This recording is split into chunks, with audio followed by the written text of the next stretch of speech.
Hey everybody, this is my 1994 Ford Probe GT. Trying to fix it up.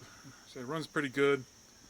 I have noticed one thing every, say like 1 out of 10, 1 out of 12 times I take it out driving, my my oil pressure drops down during idle. Now it could be a sign that I have a bad bearings, main bearings are going, but I have no other symptoms of it, no knocking and no heavy knock, anything like that, nothing crazy. So I want to check my oil pressure sending unit. I want to get to it. So in order to get to it, I'm going to take this cover off the scoop. You got three nuts holding it down, or 10 millimeter. And your sending unit is down here. That's your oil pressure sending unit. Now, I'm starting to find out, this is a 94 probe. You got to be very specific when you order parts, because I looked up oil pressure sending unit for a Ford Probe GT, and they sell them for like $10, $15, $20. Hey, let me just go buy one real quick, have it on hand, and when I change it out or check it out, I can change it out if I wanted to. That unit right there costs $250. I've seen over $300. It's totally different from what the other ones are. So I'm starting to find out. I think 94 is when they started changing stuff in 95, 96. Because I know they started standardizing a lot of things on all cars, especially like the was it OBD test units and stuff like that. But you need an inch and 3/16 socket, and you just carefully put it around there. You can crank it loose.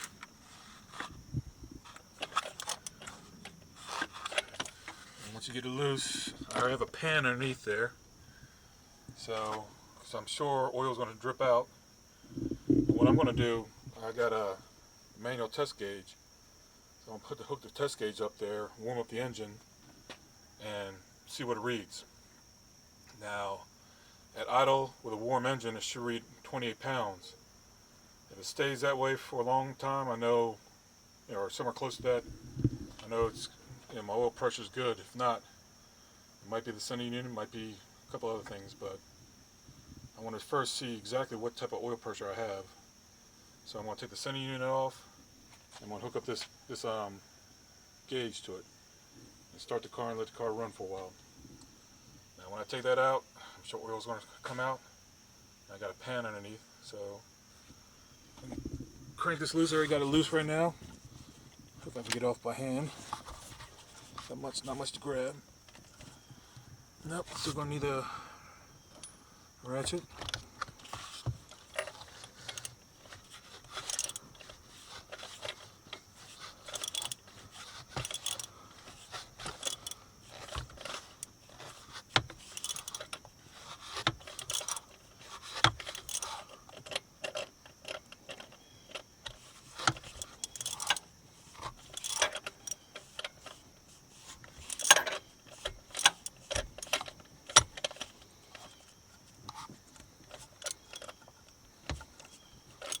I almost get it by hand, it's just a little tight.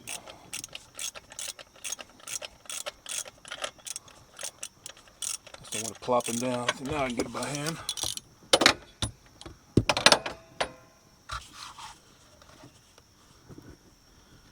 And I'm sure oil's going to start coming out soon.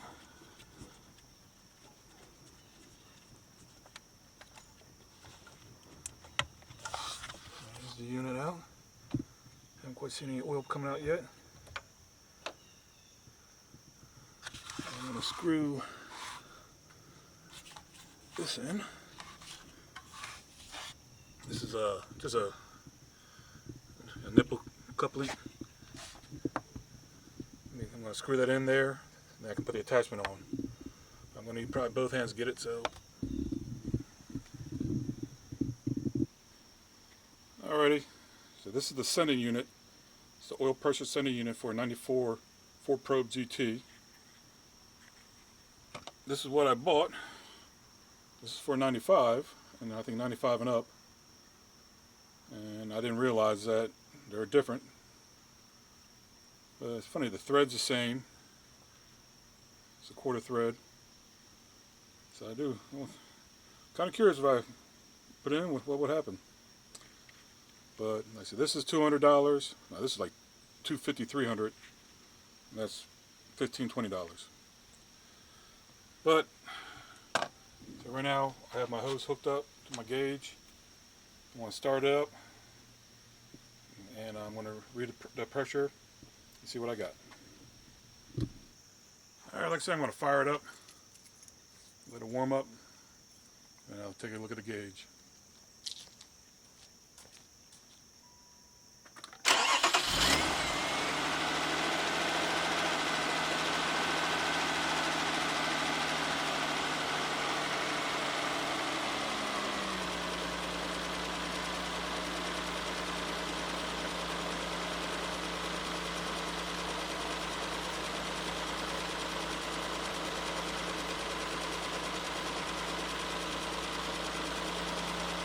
Right now I'm reading about 60, a little bit over 60 pounds. It says cold. Just started, still a little high idle. I'm going to come back when it's warmed up. See what we got at idle, then I'll rev it up a little bit. At 1,000 RPMs it's supposed to be 28 pounds. At 3,000 RPMs it's supposed to be anywhere between I think 49 to 70 pounds, 71 pounds. So let's give it a little while to warm up, and I'll take a look at it. Say for a 30-year-old car that has about 150,000 miles on it, so 144,000 miles on it. I don't really hear any excessive knocking. I don't feel any vibration, crazy vibration in the engine at all. So I'm kind of hoping that it's just a bad center unit, or maybe it might be my pump unit's going bad, my oil pump unit's going bad. But, you see, I'm trying to eliminate one thing and see what's going on.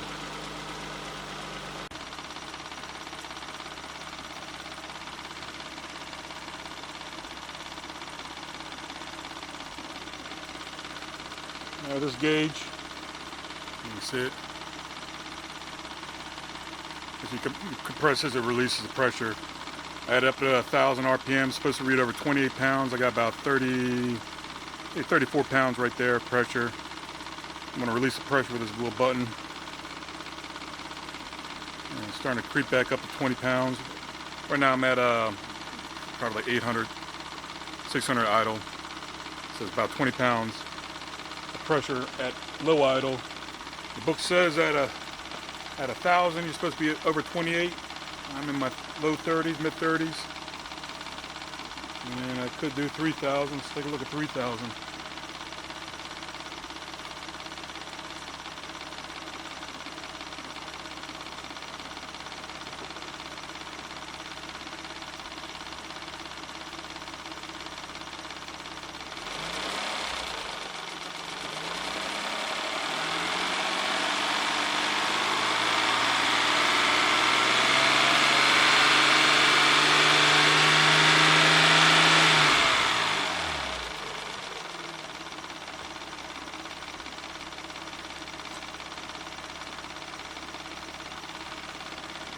That's 3,000.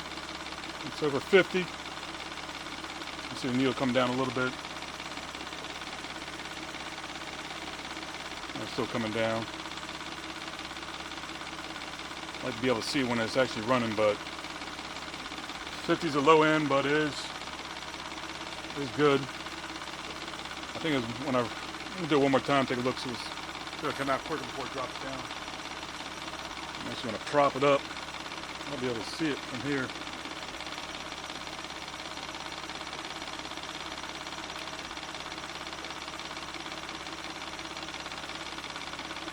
I think I can.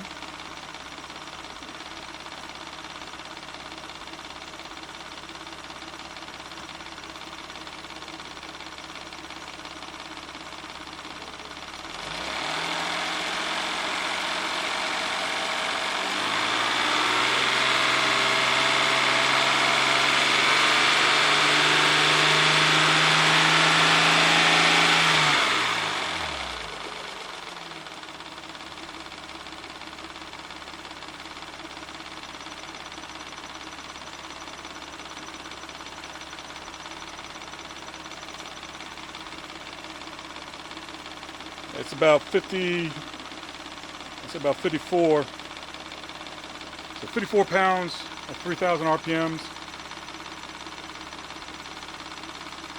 I think the lowest it can be is 49 pounds. Alright, my oil pressure wasn't the specs. It's on the low end, but it was, was what it is in the books at 1,000 RPM and 3,000 RPM. I do have, like I say, it's almost like an intermittent problem. Every like say 10 to 12 times I take it out driving, and I drive around normally about an hour. When I'm idling, all of a sudden the pressure will just drop. It'll drop real low, and it just kind of bugs me a little bit. And it may not have happened when I had this gauge put on, but to me, if the main bearings are going, I could be wrong. I'm not an auto mechanic. To me, if the main bearings are going, it would be more consistent of a problem. It could be the oil pump. I'm going after the sending unit because the sending unit is easier for me to get to. So this is the 94 sending unit. This is the 95 and up. That's a quarter thread. I'm thinking about putting this thing on and see what happens. I mean, what's the worst could happen? Blow something up? I don't know. But so I'm going to put the 95 on there. I don't recommend it. I'm just doing it just to do it, because that's $20. This is $200. So I'm kind of curious if this will work. It may, it may not, but we'll find out. Now the engine might be still a little warm. Let me change out the socket. Now that socket, it's like an inch and a 16th. Get that on. Where this one was inch and 3/16. It might be still a little too warm to put on. Let's see. That popped off. I don't see any oil pop coming out. That's a good thing. And let's see if I can get this fitting off without burning my hand. Hot stuff, hot stuff. It is hot.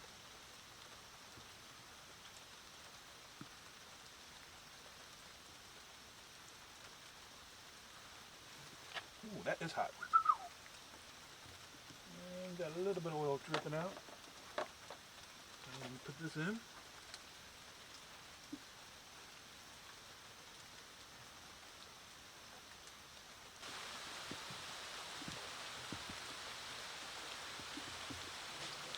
Alright. There's no torque spec or anything like that. And I don't want to kill it. This one you need a deep well socket.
As much as I'm going to do it.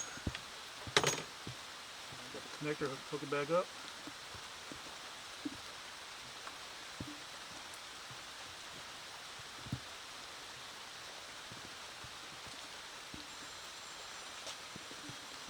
Let's see if it works. Alright, it's starting to rain a little harder. Moment of truth. Let's see if the 95 oil pressure sending unit works in a 94 probe. Yep. Came up, dropped right back down. I guess that's a no. Alrighty. I'll put the old one back in. So 95 and up oil pressure center unit will not work in a 94 Ford Probe GT. Hopefully I didn't short something out. Let's see. I'll put the old one back in, see what happens. Alright, here's my old unit. I'll put that back on. Gonna put a little bit of high temperature thread sealant on it. Not much, I'll spread it around. And I'll reinstall this thing.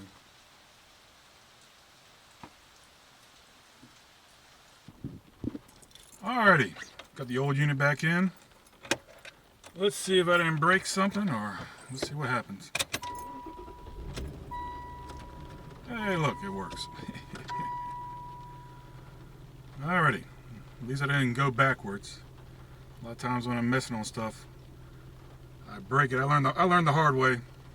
I break it, then I gotta fix it, and I gotta fix what I broke. But like this is how it sits. It sits like that for a while, and then right now the engine is still warm. It's not hot warm, but it's still warm. And all of a sudden it'll just drop down. It gets like right to the line. It doesn't go down below that line, but it goes all the way down. It's only at idle, but it happens every once in a while. It doesn't happen all the time. So I just kind of wonder about that. There's the register. I'm revving the engine right now. It's going up a little bit. Let's see if it drops down. I mean, that's how it normally is for most of the time. But every once in a while it'll drop, it'll get low. So like I say, I might just see if it happens again. If it does, I'm going to cough up a couple $100, buy a new center unit, and after that I'll see what else it's going to be. Hopefully that's all it is. But I guess that's a video of me trying to figure out what's going on with my oil pressure. It's either center unit, oil pump. But I'm going to drive around, see what happens, and see if it comes back. Alright, I drove it for about an hour. I'm just curious. I've been sitting here parked for about a couple minutes, just idling. And that's how it normally looks on an idle. I rev up, it will go up. And it'll idle, come back down, and that's the normal pressure when I'm idling around 800. But every once in a while, like once every 10 times I go out driving, something like that, while I'm idling around 800, idle doesn't change. It'll drop down. It doesn't go down to the red, it just goes right to the line, right above that line. And this concerns me. I thought maybe I'm having my main bearings are going bad or something like that, but I don't understand why now it's, to me, if they were going bad, you would have a lot knocking, and you would have a lot more oil pressure problems. Do got a check engine light on. I cutted it out. I used to have a problem with my my fuel pressure regulator and the solenoid. I changed those two things out. That problem went away, and I still have a problem with my EGR valve, which is behind the engine, underneath. In order to get to it, I gotta jack up the car, take the exhaust off, and I'm gonna do that maybe next year. I'm thinking about upgrading my exhaust to stainless steel, and I might even put something like a Flowmaster on it or something else. I haven't decided, but one thing at a time, and also how much it costs. Things are getting expensive for this car. I restored an old Jeep, and parts for that are easy to find. Finding parts for this is a little bit harder and a lot more expensive. But like I say, I'm just curious. That's how it is. It hasn't dropped down. Well, we'll see what happens. Alright, thanks for watching. Just to say, this is my 94 Ford Probe GT. Just trying to get all the bugs out of it. Other than that, this thing drives great. Great performance. I've had no problems with anything else in this car. I think it's a great thing, great little purchase I bought. Great little investment. Alright, like I say, well, thanks for watching.